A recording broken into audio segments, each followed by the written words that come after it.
Good morning guys. Ayan.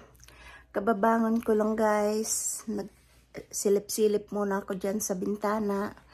Kasi bumangon ako guys ng 7:30. Pero kanina pa ako guys gumising. 4:30 kasi.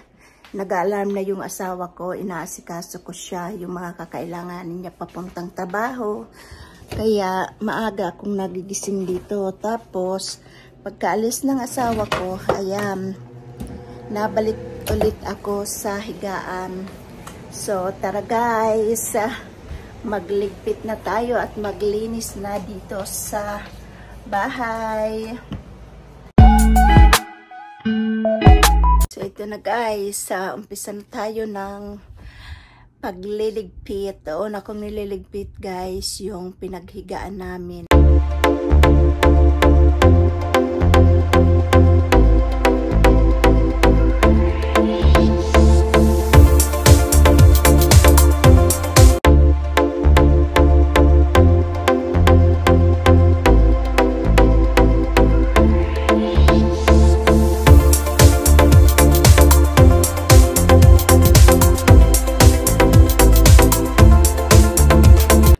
So, ayan guys, tapos na ako maglinis dito sa loob ng bahay. So, doon naman tayo guys sa labas.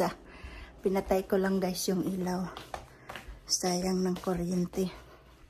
So, doon naman tayo guys sa labas ng bahay maglinis. Super init dito guys. Magdidilig ako ngayon ng halaman. Ito nga pala guys yung mga orchids ko. Tingnan nyo. Ang ganda ng aking mga orchids. Bagong tubo siya guys. Yan. Nung nagka-snow dito guys last year, lahat to namatay. Akala ko hindi na siya tutubo. So mga siguro isang buwan patak ng summertime, nakita ko siya guys. Ayan, nag-usbungan lahat. Nabuhay pa pala sila guys. Galing pa to guys sa Pinas. So ayan, ang ganda ng tubo ng aking mga orchids. Dala-dala ko to galing Pinas. Ayan, umpisahan na natin kasi sobrang init dito sa labas.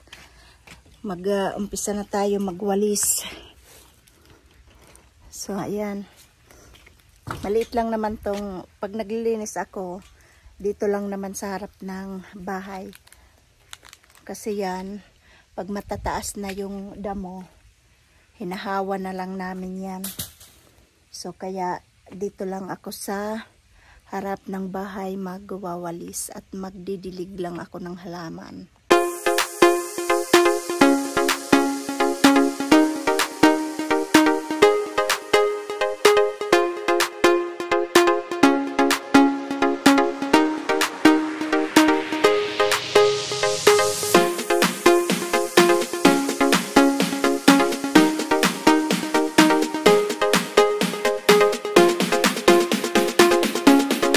Guys, katatapos ko lang maglinis at magdilig ng halaman. Ayan, pawis na pawis ang iyong inday. So, ayan, ililigpit ko lang yung hose ng tubig at papasok na ako sa loob kasi sobrang init dito guys. Ayan, tingnan nyo naman ang araw. Oh. Napakainit dito. So, ayan, ligpit ko lang tong hose at papasok na ako. Yan, ito na tayo guys. Magluluto na tayo ng ulam. Ang lulutuin ko ngayon is Bicol Express. So, ito ang gagamitin ko guys na sili kasi wala akong nakitang siling pahaba doon sa Asian store. Kaya ito na lang binili ko. Madami siya kaya ibababad ko to sa suka para hindi siya masira. At ito lang kailangan natin guys, sibuyas at saka bawang. At syempre baboy. So, tara, hiwa-hiwa na tayo.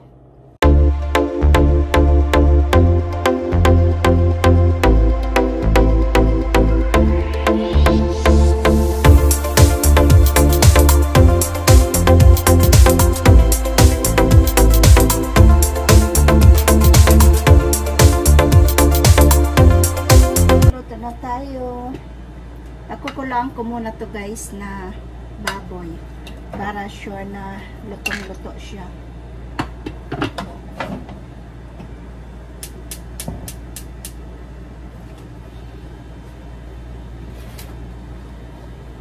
Lagyan natin ng kaunting tubig.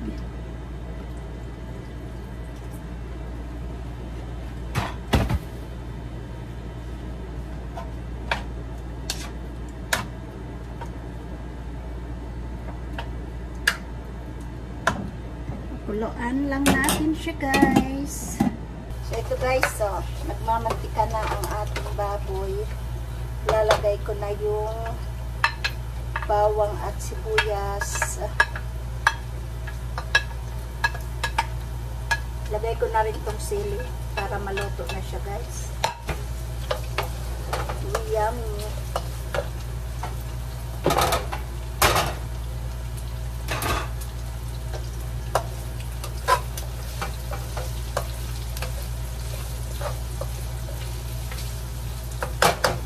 Lagay na rin tayo ng asin at paminta.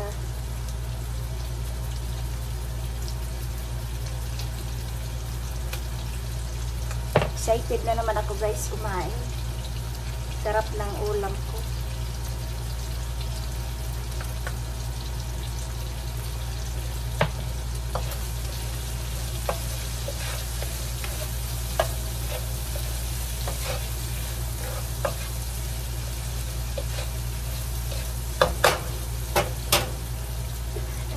Takpan muna natin ito at lagay na natin ang gata.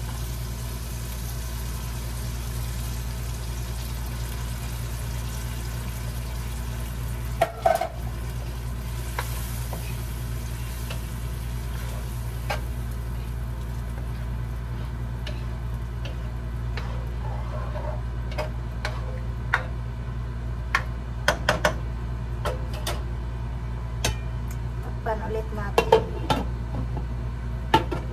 Nag-aantay ako ng aking nilulutong ulam. Magsaing naman muna ako guys. Ano natin to kung luto na. So luto na to guys. Ito na guys ang ating Bicol Express. Sarap.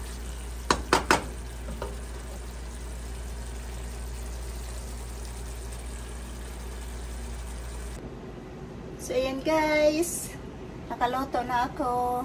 Ayan, sarap ng Bicol Express. So yung kanin na lang antayin kong maluto. So makakapagpahinga na ang inyong inday. Antayin ko na lang ang aking asawang dumating. So, thank you so much guys for your time. Thank you for watching. God bless everyone. See you on my next vlog. Bye!